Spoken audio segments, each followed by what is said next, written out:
Hi, Carol Beringer here, and welcome to the Amazing Movement podcast. And the purpose of this podcast is to help you find as much joy and well-being in your life day in and day out.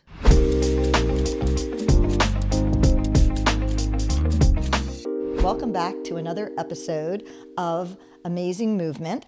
And if you've been watching, Amazing Movement is because I do have a Pilates studio and work with functional movement.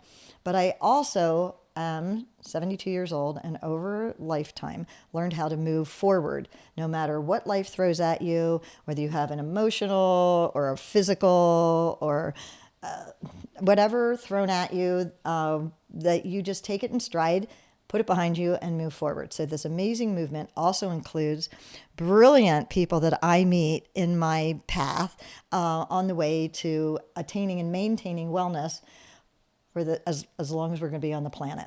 And today I am lucky enough to have Beth Grantham here. And Beth is, as I know her and have met her, as a mobility specialist. So I work in functional movement, which is bigger bits. And Beth also works with those, but she fine-tunes things that are absolutely mind-blowing. So I'm going to turn it over to Beth and tell you about her work and how she came to be working here. As when Beth speaks to you, you might hear an accent. She thinks she doesn't have one, but she'll tell you how she arrived here and where she's going. Thank you for having me, Oh, Carol. my pleasure. This is very exciting to be fun. here. Yeah, in this movement studio, right? Because that's how your space is, to facilitate movement, and that's our passion, right? Yes. Yes. So I'm a physical therapist. I'm from Brazil, right? I graduated 25 years ago, so I have this movement passion since probably 2002-3. where I was introduced to a French school of posture, right? That's how everything started on my life, on my career, on postural re-education, and how from there, I think I was very lucky to be taught by him, right? How the body was all connected by them. So we were already talking about the fascial lines, the connective tissue connecting everything. Still, we didn't know that time a lot about fascia itself, connective tissue properties, or like function, the role in the body. But he gave me the structure of the body, how I should be looking to a body movement from the top of the head to the bottom of the foot, right? So that's how I start to pursue like this career through movement science, right? So from there, I got into like a lot of different schools of thoughts related to Pilates was one of it, right? Because a lot of people in Brazil starts to practice Pilates, and they also come to me. So I wanted to understand the interface between my work and Pilates. And we didn't have much yoga at that time, but right now we have a lot of people practicing yoga, thank God, right? Because every movement is good, right? That's what I keep saying to people, right? Yeah. Like there's no wrong movement. We just need to find that movement from that period of life that you are having right now. And movement's healing. It moves everything. Healing. Now you keep mentioning fascia. Yes. Okay. So how this came to my life, right, more deeply. So the year was 2018. I have a very close friend from college. She is a Rolfer, right? Okay. I never studied Rolfer, but she introduced me to some concepts of Rolfing. And that's a method of massage? It's a fascia release. Okay. I would say like again, fascia what's release fascia? with integration. Yeah. So there are different thoughts, like lines of thoughts, right? So Ida Rolf was the one that was big in this, and then this French school that I studied, Philippe Souchard, that was from French, Madame Mézières, that was from French. So Europeans, they have this more holistic approach, and I would say like more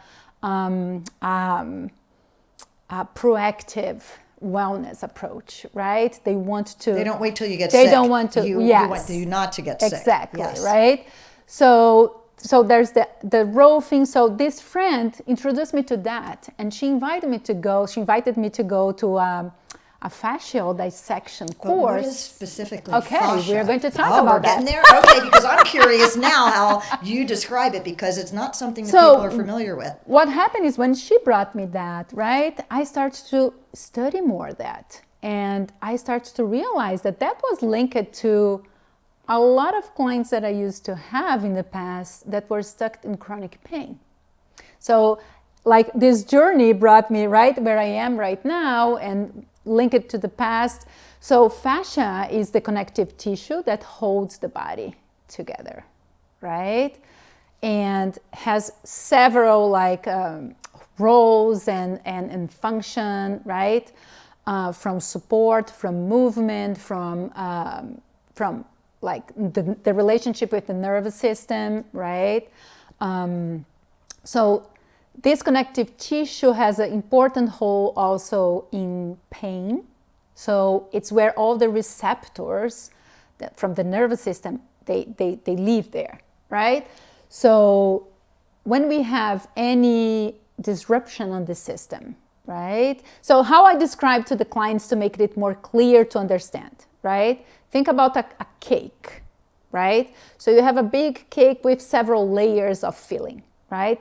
This is our connective tissue that wraps around muscles, ligaments, nerves, vessels, organs, right? The brain. Everything, right? Everything is there anything it misses? wrapped. Everything is wrapped with connective tissue because this comes from the embryo. So one of the fascinating things to study is embryology, how the tissues are formed and how they developed. And this is the connective tissue that folds. Remember when in biology, when you had like the embryo that starts to fold? So that's the beginning of the pockets of the connective tissue that will differentiate in muscle, differentiate in nerves and vessels. So this is like involves the whole body. So it's like the sweater that knits your body together. It's a sweater, but it's not just an outer sweater. No, it goes around everything. It goes deeply. It wraps in. So it's a weave, right? It's really like that. So this is the connective tissue, and all of these properties and functions, they started to study that. I would say like more, they've been studying that, but it's coming more and more 15 years to now, right? So right now we know a lot of things. There's even like this research society, the Fascia Research Society, that tries to bridge, right, the science with the clinical practice, because that's what we need. We need to bring this knowledge to apply to our clientele, because the outcome is to get people better and live longer and better, right? And move better. And move better. Yes. Yes. Like movement, like you said, it's healing. It's healing, it's life, it's when right? we stop. It's use it or lose it, all those things, yes. Exactly, right? Yeah.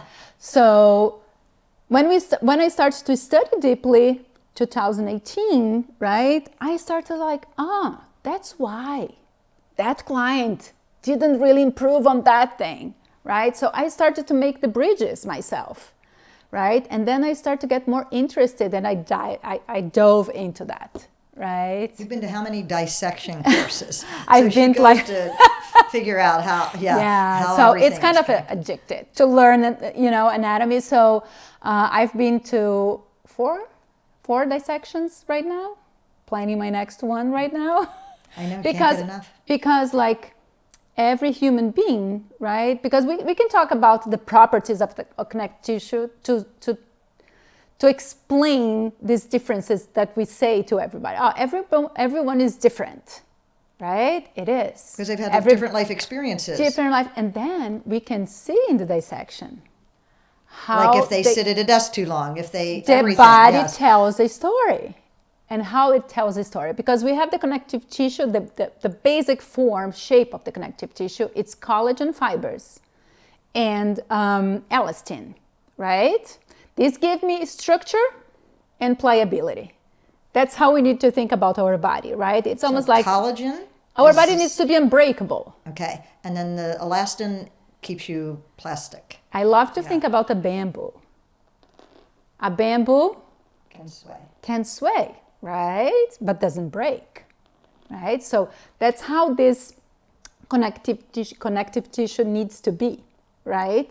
Pliable, but strong enough to support the load, because by the end of the day, our fight, it's against gravity and ground reaction force, right? So that's why I brought those biotensegrity models to explain that, right? So biotensegrity, so that bio meaning body and tensegrity meaning the pliability or the movement. It's the structure. The structure, right? okay. It's a structure that allows my body to have space to move. Mm-hmm. So you see, when all these rubber bands here. Replicate? This replicates your spine? This is the spine. This is the spine. Right? This replicates the spine, and how the body can move to multiple directions when they have a good structure. Yes. Right? So we think a good structure comparing to like a collapsing structure, for example.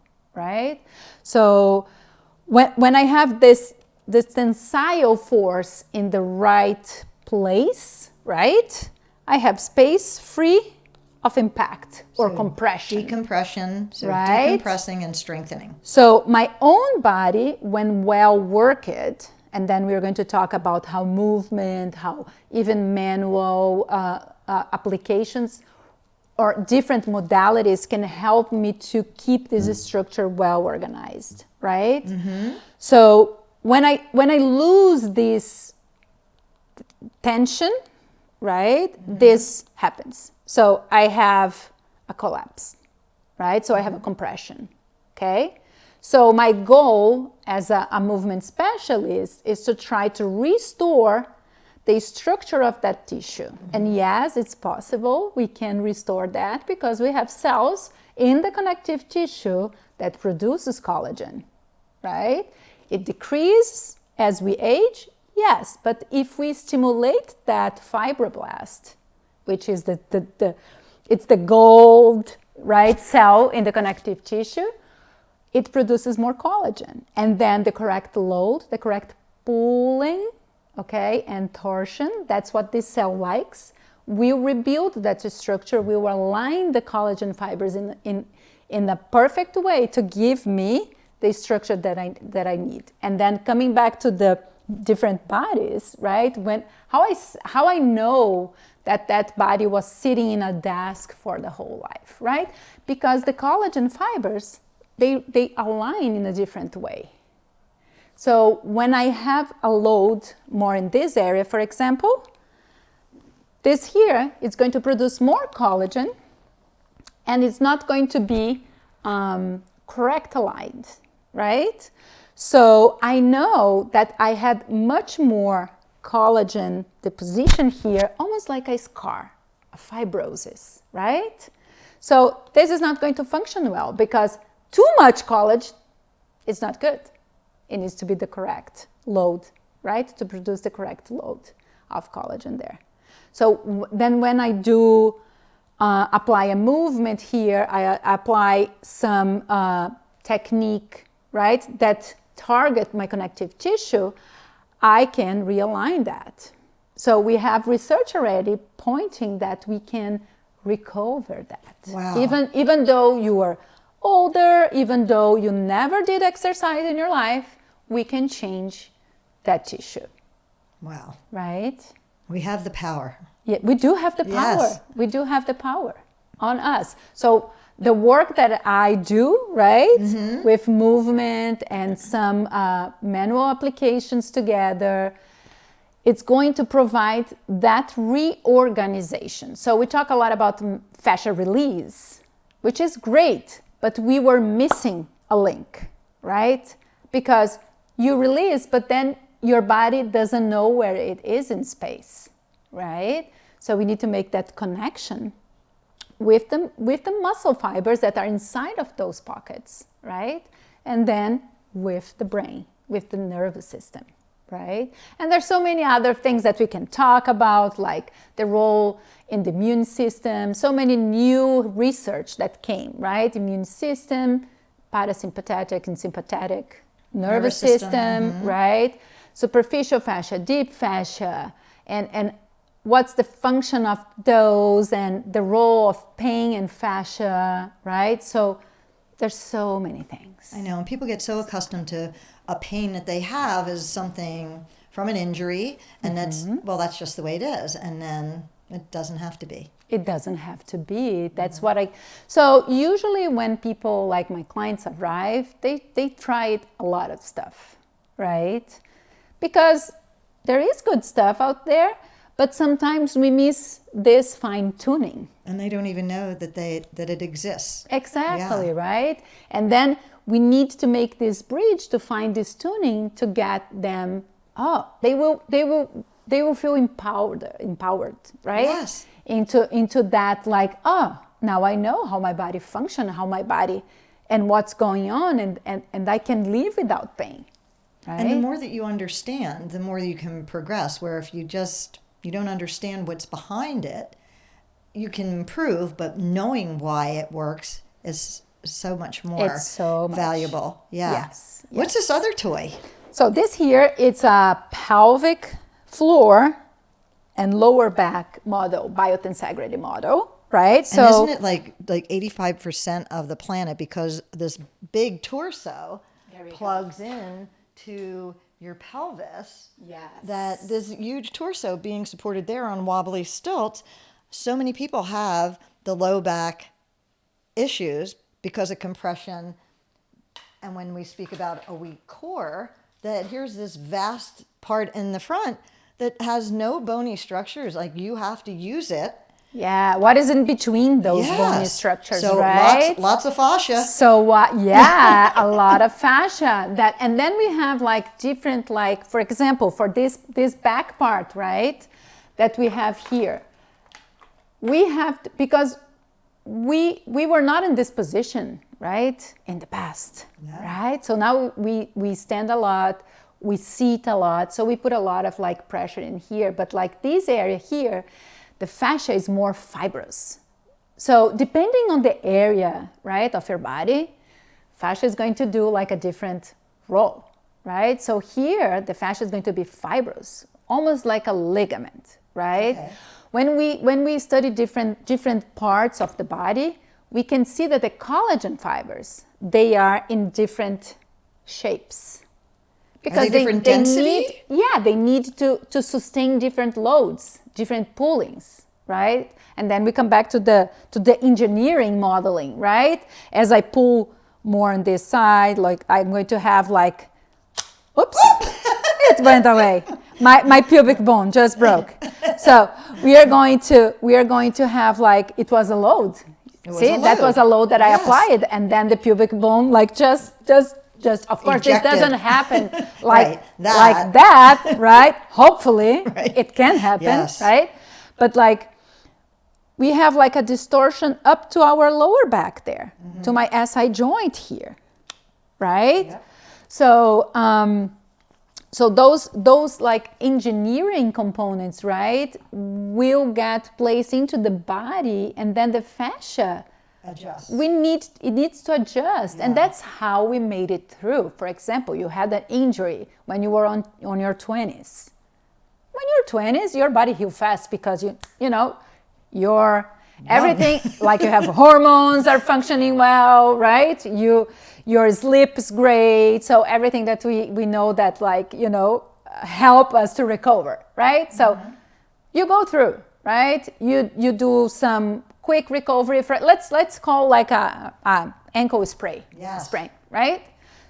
You move through, right?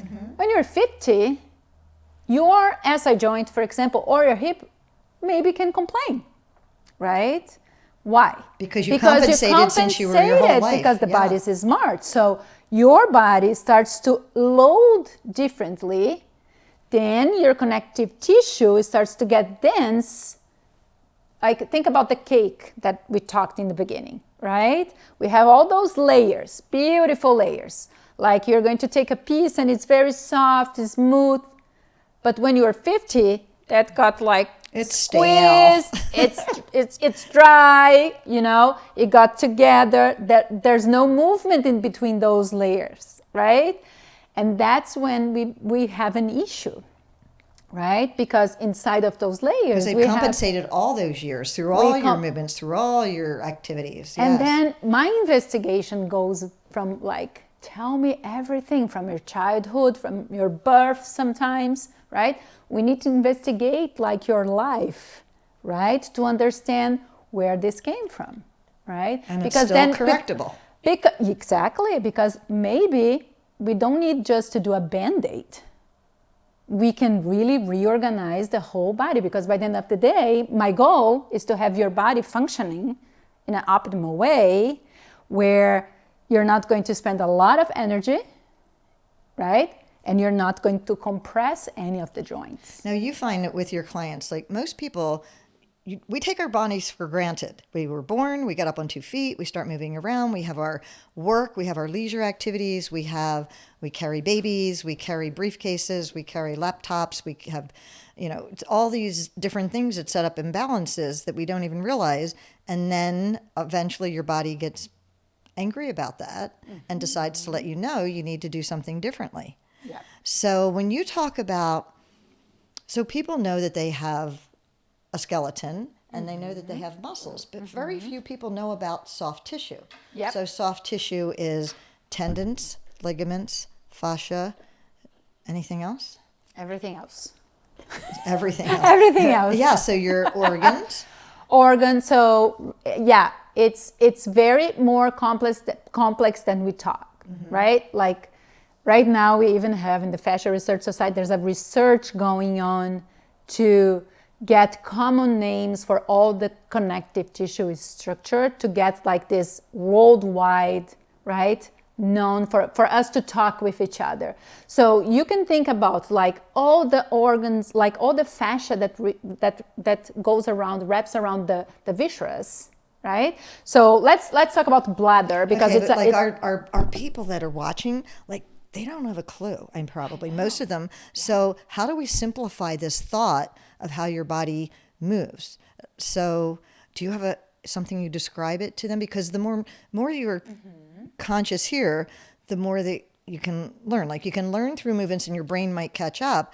But if we educate people, like I don't know how many people watching know the difference between tendons, ligaments, fascia, and like you're saying, there's so many other things that come into play. Yeah. So we need to think about first function, right? If I think like the basic, right?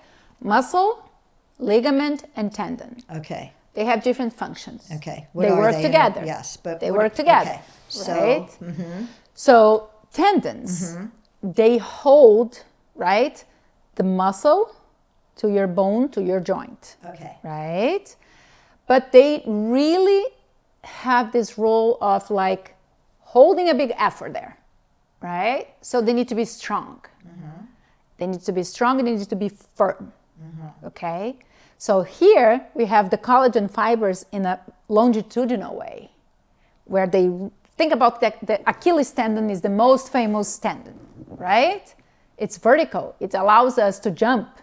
So the strongest I have this connection in this direction, the higher and more pliable and more bounce my jump will be, okay? Ligaments have this role of stabilization, right? So it's an extra support for the muscles, because muscle also does, like you guys work a lot in Pilates, right? Stabilization. You use muscles for that, right? And that's one of the roles of the muscles, right? So ligaments, they have a little bit more of elastin, right? So there's this difference, because the elastin is the elastic component, a little bit of more than the collagen. So they can go, but they break the movement. Do they connect bone to bone? Depends. Okay. Depends. Because we think in general the tendons connect muscle to bone, and the Yeah, ligaments are bone to bone. But in yeah, general, like that's not true. That's not true anymore. It's not totally true, but that's more than most mortals know. Yeah. Okay. Yeah. But one of the things that it's important to say here, why I'm going to say that. Yes. So they don't know, but they need to know. Yes. Because now we know, like, for example, the big glute muscle, Yes. the tendon that we thought that was inserted in the femur, it's not. Where is it inserted? In the fascia. Okay. And that means that if you don't have a good fascia, you lose power on your glute. You lose power on your hip movement. There's a very funny term these days called gluteal amnesia, right? There we go. Yes. There we go. So we know now that 30 to 40% of the muscle power comes from the fascia, the rebound, the elastic rebound from the fascia. So how you're just going to think about muscle now when you know this information? Right. Right? Yes. So here we are talking for them, right? To give them the information. To give them the information, then to clearly, then like think about and realize like, oh, there's more that I could do for me than just like going to the gym or doing like, I don't know. So what happens when you work with people? So we know about the tensegrity, that they need to have this mobility inside the joints so that you have balance. And most people are imbalanced. Mm-hmm. Okay, so where do you start with them? So I start with them just looking at their movement, right? I try to understand how their body, like, just stay against gravity. That's the first thing. Like, I think like the postural evaluation was left aside a little bit for a while. But I think it has its own place when we can see how the forces of this tensegrity, right, it's playing on that body. And that gives me a clue where my body is and where it should be, right? So where are the compensations? And then let's say, for example, you come to see me because you have a shoulder issue, right? Okay, I can't reach up because I have pain, or I just can't go. Right? Frozen shoulder is a big thing, especially on females around 50s, right? Hormone issue, fascia has relation with hormones. We can have one episode because just it affects about, the collagen we can talk like just crazy. about yeah, we could go menopause. on for a month. Yeah. Right? But like, so I look to this shoulder movement, right? Now I already see how the body just stays there. I see how this movement is, how it should be, to be optimal. Like if I think about my biomechanics, if I think about my anatomy, right?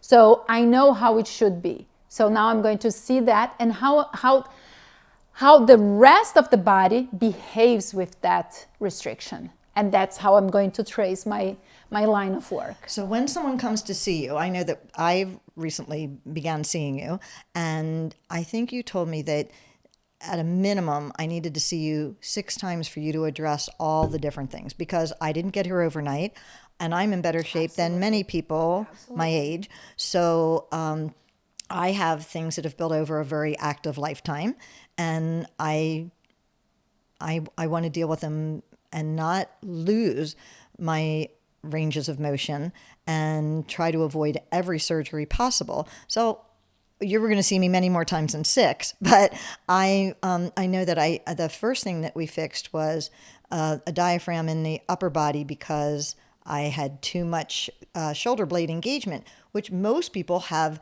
not enough because they're rounded forward over their jobs, their computers, their desks, their steering wheels. Everything happens in front of us.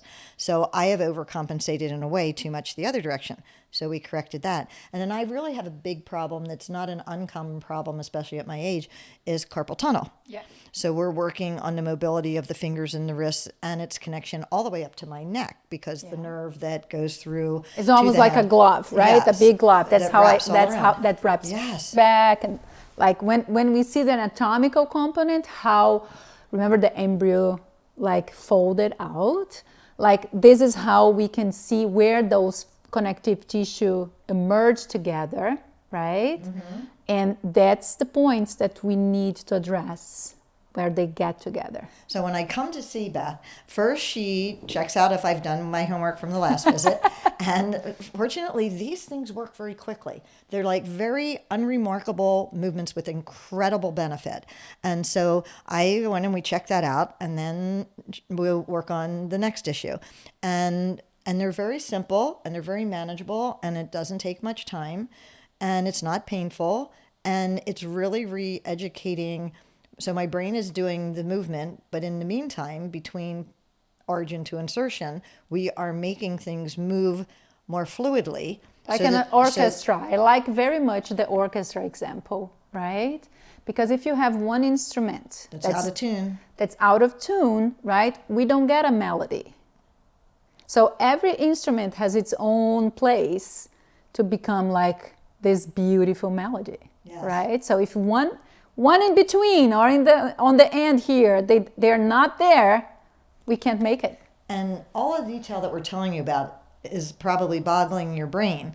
But let's do something that shows them, something very simple that we can do. Yeah, and I thought like coming here, because Pilates, the basic, the foundation of the Pilates, and you can correct me if I'm wrong, right?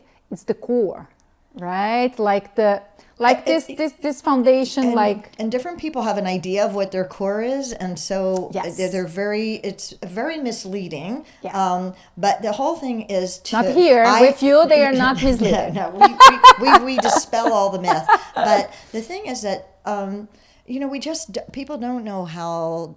It's very superficial, and so what we're talking about is all the intricacies, and so we really start with so that using your head to get back in touch with your body, so that the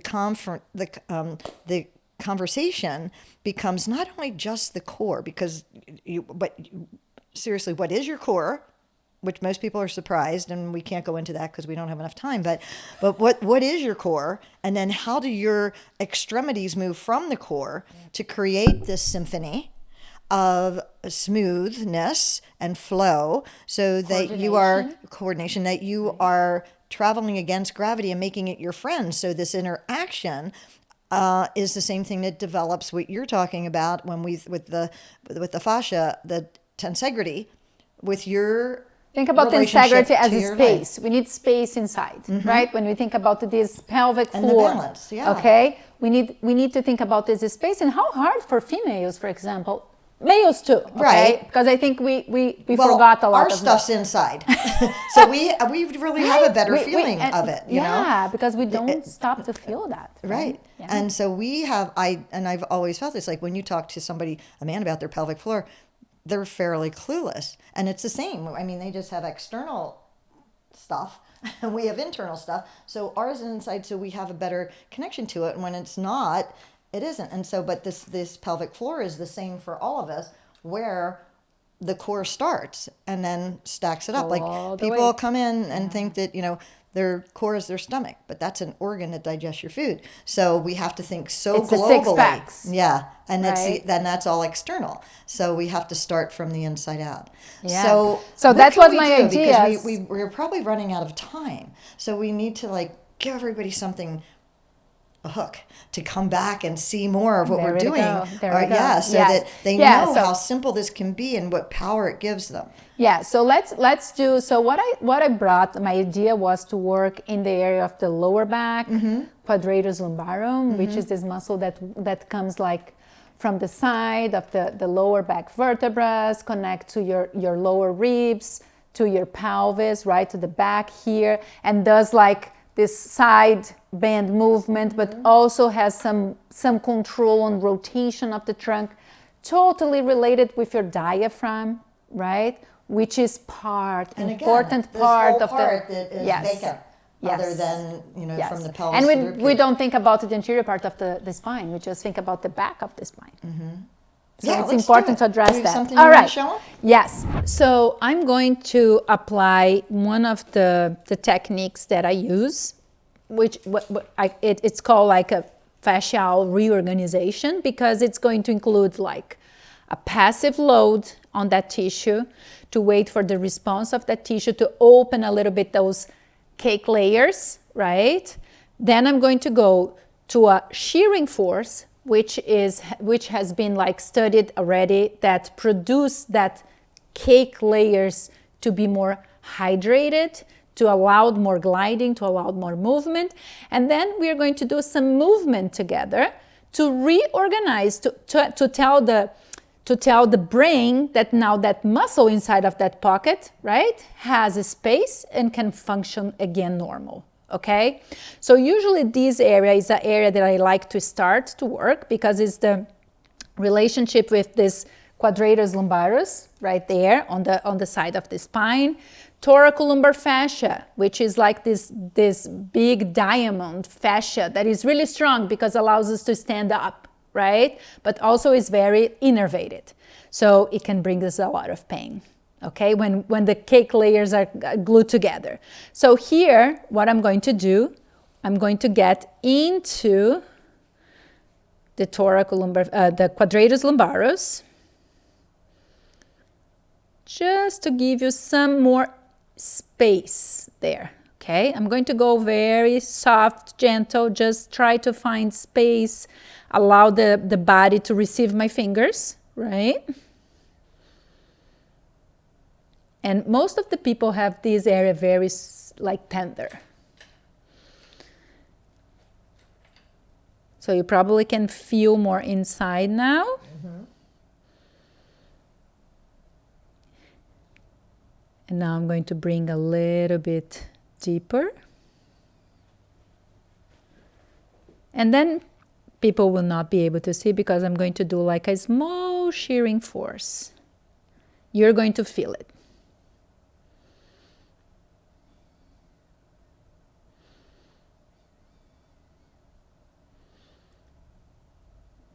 There we go.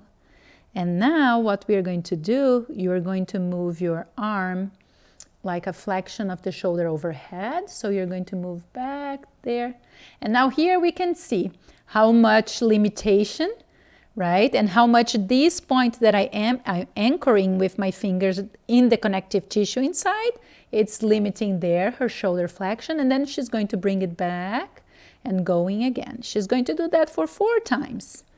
And as she goes, you're going to see that on the armpit area, she's going to start to get less limited there. She's going to go more. You can feel that it's getting better already. So the cake layers are getting more glidey. Relax your neck, relax your shoulder. There we go. Nice. And take a break. So this is one of the examples, right, that I wanted to bring. We're going to do this motion here. Okay. We are going to go forward and back. Just a little bit of your torso turning. This is going to be the active movement that we're going to do. Okay. Okay? So I'm going to go in here. Just, you're going to feel like that separation from the rib cage. There we go. To your pelvis, you can feel that, right? Mm-hmm. And then I'm going slowly inside. You probably can start to feeling that inside force now. Mm-hmm.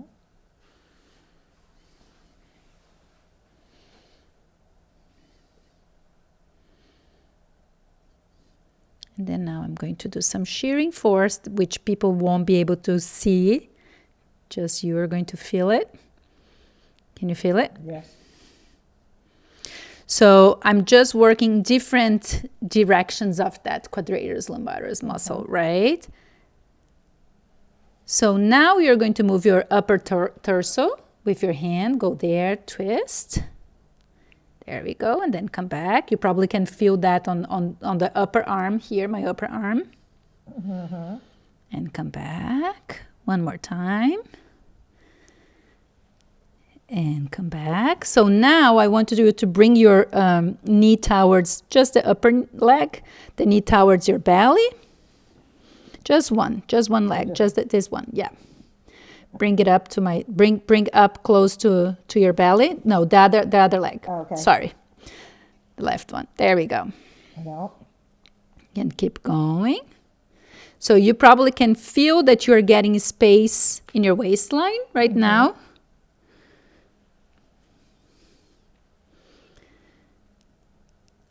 There we go. And then we take a break. Awesome. So the idea was to get a space in here, right? With this rotation, with that extension, trying to work on the different layers of the Quadratus lumbaris, which is in the middle of the thoracolumbar fascia and the part of the core, Okay? So what about we sit and try to feel the differences and you can tell people? So amazingly, I feel very lightheaded.